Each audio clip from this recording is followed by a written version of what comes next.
Assalamualaikum warahmatullahi wabarakatuh.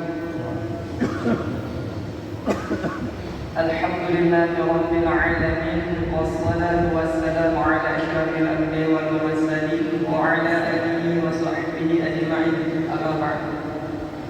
Allahumma rabbi shrah li sadri wa yassir li amri wahlul 'uqdatam min lisani yafqahu qawli. Allahumma yassir wa la tu'assir. Bersyukur kepada Allah dengan mengucapkan alhamdulillahirabbil alamin. Berselawat kepada Nabi Muhammad dengan mengucapkan Allahumma shalli ala sayyidina Muhammad.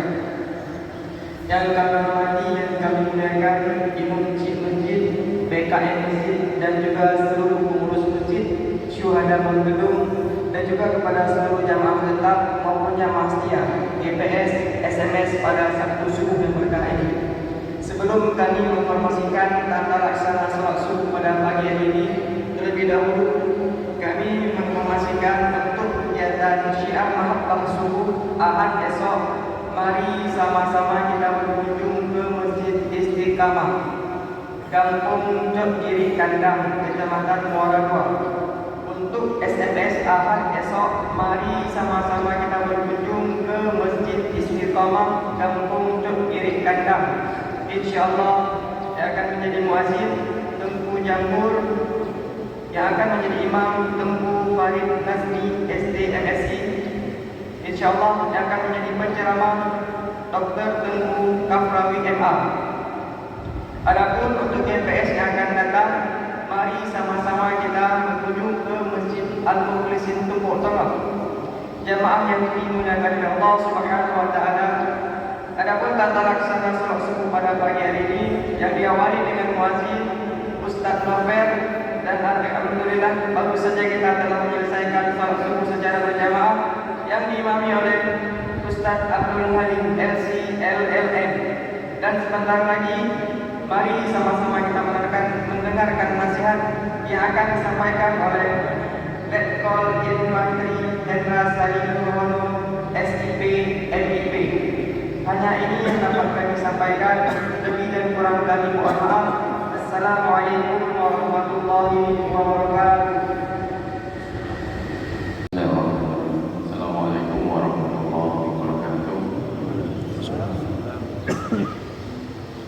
Alhamdulillahirabbil alamin.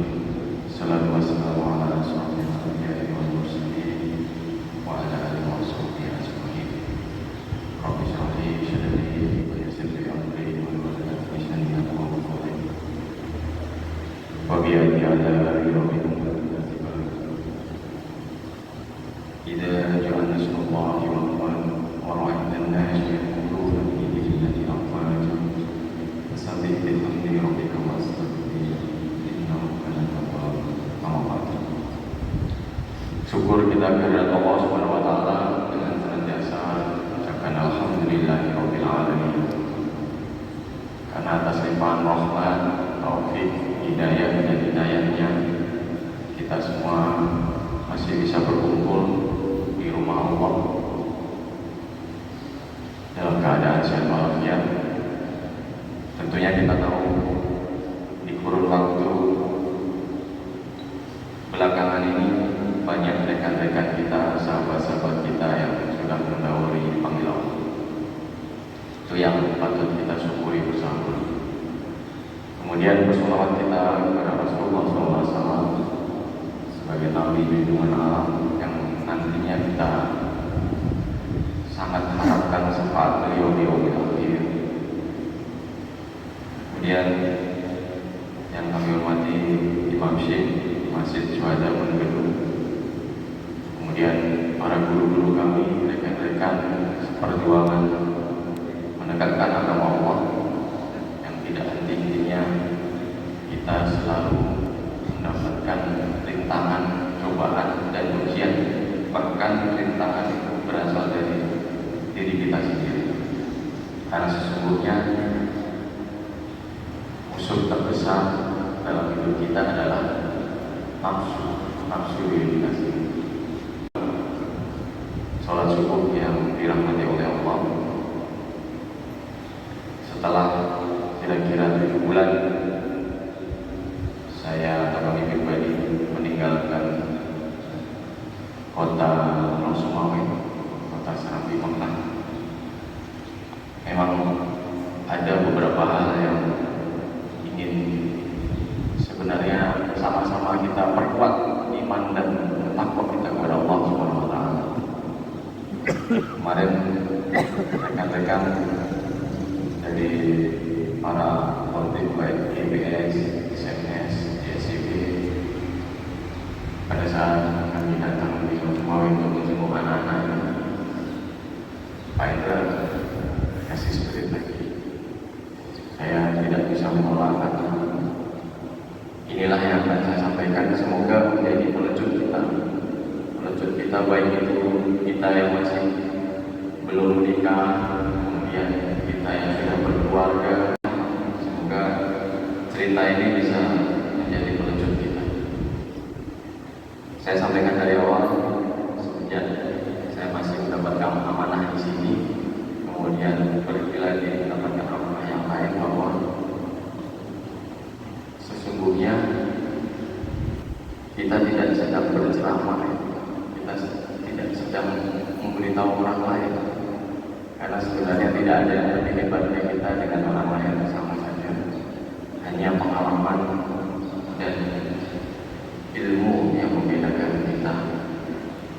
Dan khususnya di hari ini, marilah kita sama-sama belajar meningkatkan kembali iman dan takwa kita, dengan tentunya berpedoman kepada Al-Quran dan sunnah-sunnah Rasulullah. Pada kesempatan pagi hari ini, izinkan kami sedikit bercerita, karena kalau penyampaian cerita ini lebih faktual, itu yang kita alami, mungkin bule-bule semuanya mengalami sendiri.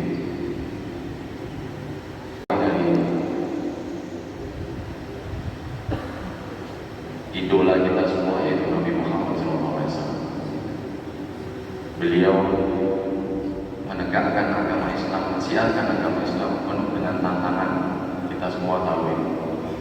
Mulai dari di Mekah ditolak oleh penduduk Mekah, saat itu peralihan dari menyembah berhala kemudian menyerukan menyembah Allah SWT. Beliau yang diutus oleh Allah sebagai Rasul itu saja mendapat tantangan, apalagi kita, apalagi mohon maaf ustadz-ustadz yang mungkin di zaman sekarang ini lebih banyak tantangan. Kalau kita turun moralnya, kita ingat cerita-cerita tentang perjuangan Rasulullah, yang sesungguhnya beliau berpesan dengan keuletan, keberanian, keikhlasan untuk menegakkan agama Allah. Satu prinsip dari beliau yaitu mengutamakan perdamaian. Pada saat perbedaan itu ada saat kita menegakkan agama Allah. Beliau pun diusir dari Mekah, kemudian ke Madinah, hijrah ke Madinah. Disitulah mulai dapat dukungan dari warga Madinah, dan alhamdulillah sampai dengan saat ini kita masih dalam tuntunan agama Allah. Kemudian marilah kita berkaca kepada perkembangan di sekitar kita. Saat kita berangkat ke masjid masih banyak, bahkan mungkin keluarga kita masih tertidur. Begitu kita pulang, keluarga kita juga masih tertidur. Marilah kita rubah mindset kita bahwa militansi kita dalam beribadah tergantung dari rasa iman kita kepada Allah. Tidak ada lagi kita, jangan-jangan kita nggak mendapat surga. Tidak usah berpikiran lebih seperti itu. Ada satu cerita yang saat penyebaran agama Islam, terutama di daerah di wilayah Indonesia yang minoritas agama Muslim, ini berawal dari pengalaman pahlawan-pahlawan kita Dan ini saya alami sendiri pada saat pergeseran kita ke Sulawesi Utara. Di situ hampir 90% beragama Muslim. Ternyata pada tahun 1843 ada seorang pahlawan besar, mungkin kita semua tahu, Pangeran Diponegoro. Beliau berjuang di Yogyakarta karena dianggap menjadi penghalang dalam perjuangan penjajahan. Akhirnya dibuang wilayah yang di situ beliau tidak bisa menyebarkan agama Islam, yaitu di wilayah Sulawesi Utara. Yang kebetulan sekarang saya ada di sana. Pada saat itu juga disusul Tuan Kui Momonjo. Beliau seorang ulama yang memperjuangkan agama Islam di zaman kolonial Belanda, dan ternyata nasibnya sama. Saat membahayakan penjajahan, beliau ditangkap, kemudian sempat dibawa ke Jawa Barat karena masih istiqomah menyebarkan agama Islam, dibuang lagi ke daerah yang namanya Minahasa di Sulawesi Utara. Mungkin kalau Bapak Ibu melihat di YouTube itu ada pasar ekstrim, di mana semua hewan ada di situ untuk disembelih atau dibunuh. Nama Kiai Mojo yang semuanya dimakamkan di sana. Begitu saya menginjakkan kaki di sana, setelah ziarah, kemudian saya merenung dalam hati, mungkin ini nampak tilas perjuangan dari beliau-beliau. Ternyata memang benar. Kita patut bersyukur. Kemarin sudah kami sampaikan di GSIP. Ini patut saya sampaikan kembali untuk kita lebih bersyukur lagi di Aceh, terutama di Laut Sumawe. Ketika kita keluar rumah, berangkat ke masjid, yang kita dengar adalah lantunan ayat suci, lantunan ayat-ayat Allah, bahkan azan dari masjid-masjid yang lain. Mungkin dulu waktu Ustaz kita sama-sama di Kairo, sama lantunan ayat-ayat Allah dari masjid-masjid yang lain yang tersebar di Kairo, di Yordan sama, semua sama.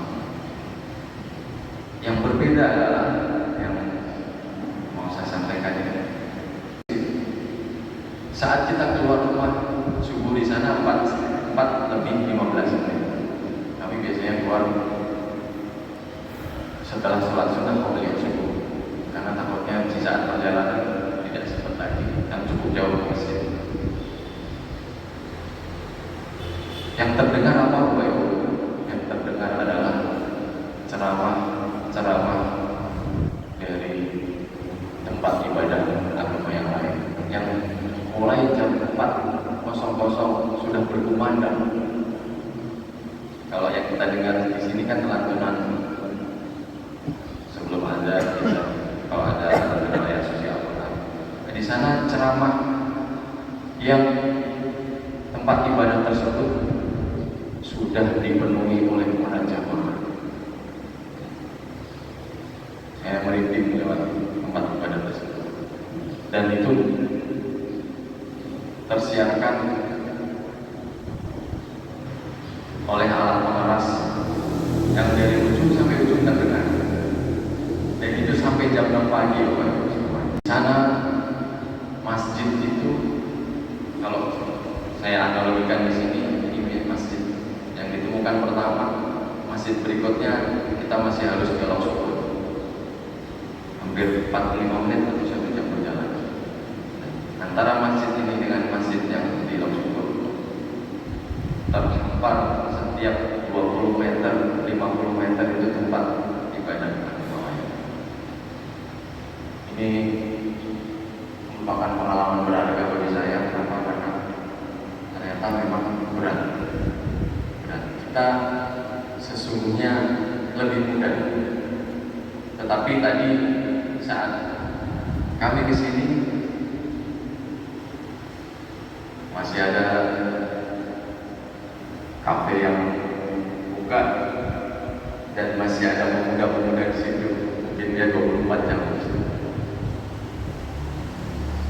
Saya dalam hati itu pengen turun dan ngajak mereka semua ke masjid, tetapi rasa toleransi kita menyebabkan kita tahan dan itu nggak turun. Jadi bencana kita ketika cara pandang mereka ternyata tidak sama dengan cara pandang kita. Yang pada saat mendengarkan azan kita harus ke masjid, kita harus memenuhi panggilan Allah. Mungkin nanti setelah pulang dari sini pun mereka masih duduk di sini. Nanti akan saya lihat setelah itu. Itu harus kita ubah itu semua. Kita patut bersyukur di Aceh ini banyak sekali masjid. Ketika kita nanti berada di tempat yang minoritas tadi, bahkan untuk mencari makanan halal itu pun sulit sekali. Saya pernah berhenti, itu sudah 2 hari di sana, berhenti di satu warung yang ternyata penjualnya seorang beragama Muslim juga, tapi begitu saya lihat bertato sambil goreng itu bertato. Akhirnya di situ muncul rasa curiga saya. Ternyata benar, disitulah hati atau militansi kita diuji. Ada salah satu makanan yang tidak patut untuk kita makan, saya langsung pergi. Dan memang di sana tersebar mulai dari hewan kesayangan Rasulullah SAW itu yang saya sebenarnya tidak sanggup waktu itu berusaha untuk membuktikan apakah benar di YouTube itu, yang merupakan itu toleransi umat beragama di Indonesia. Memang betul. Tapi kita sebagai seorang Muslim membutuhkan waktu yang cukup lama untuk menyesuaikan itu. Saya 1 minggu baru terbiasa itu melihat itu, di mana hewan kesayangan Rasulullah SAW ikut dijajarkan, yang membunuhnya tidak sesuai dengan tuntunan syariat. Walaupun sesuai tuntunan syariat, membunuhnya saya kira merupakan hal yang dilarang oleh Allah. Dan ternyata bukan hanya di pasar ekstrim itu, supermarketnya pun terjual dengan bebas, baik minuman keras maupun hewan-hewan yang tidak patut kita konsumsi, mulai dari kucing, tikus, anjing, semua ada di sini. Makanya kita patut bersyukur Bapak Ibu semuanya.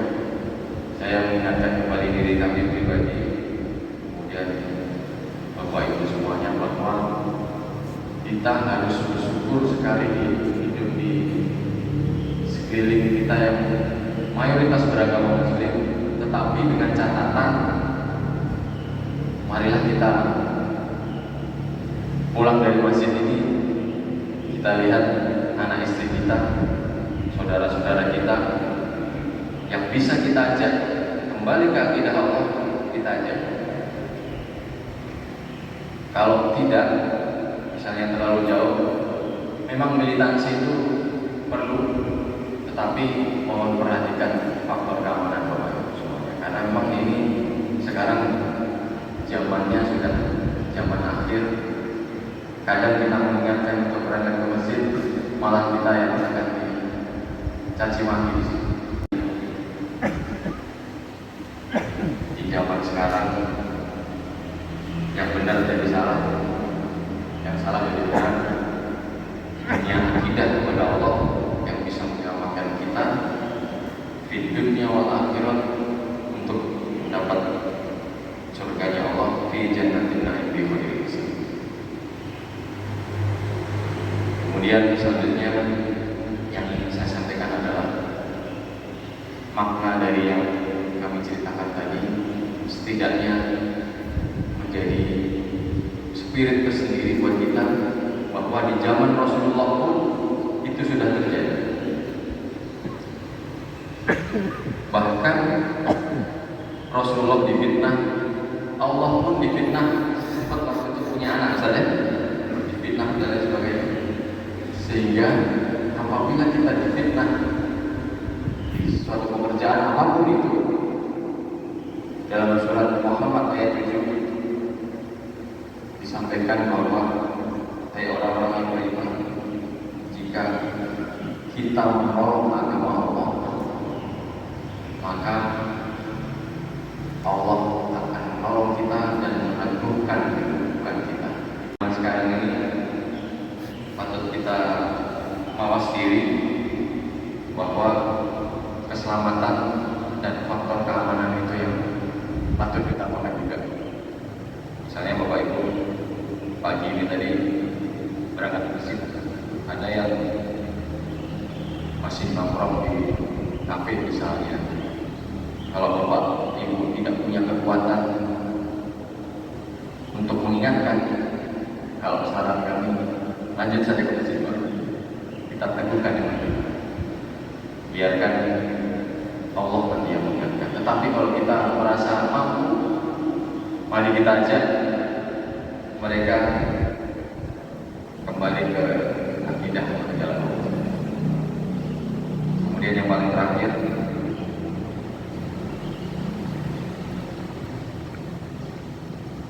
ada suatu pesan dari ulama di sana yang pada saat pertama kami datang, tolong titip disampaikan kepada para pejuang-pejuang agama Allah di Mekah, Bayatran, bahwa kita juga berjuang di sana menegakkan agama Allah, walaupun tidak semudah dalam kita memperjuangkan agama Allah di Serabi Mekah. Bahasa itu mendidik saya dan menuntut saya menyampaikan di sini bahwa jangan kita ragu-ragu dalam kita